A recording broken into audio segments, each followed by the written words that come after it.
সালাম আলাইকুম, শুভ সন্ধ্যা। সবাই কেমন আছেন? চলে এলাম আবারও আমার সন্ধ্যা আয়োজনের ভিডিওটা নিয়ে। আর আজকে আমার আয়োজনে ছিল ছোলা।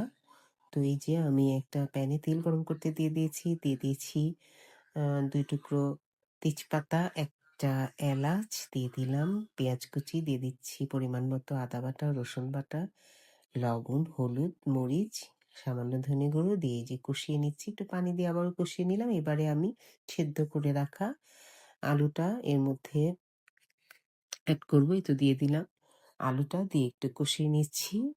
আলুটা কষানো হলে এখানে আমি এড করছি আমার আগে থেকে সেদ্ধ করে রাখা ছোলাগুলো। ছোলাগুলো দিয়ে একটু নেড়ে এই তো প্রায় হয়ে গেল আমার ছোলাটা।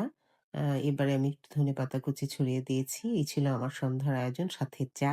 ভিউয়ার্স, ভিডিওটি ভালো লেগে থাকলে লাইকস, কমেন্টস আর শেয়ার দিয়ে পাশে থাকবেন। আল্লাহ হাফেজ।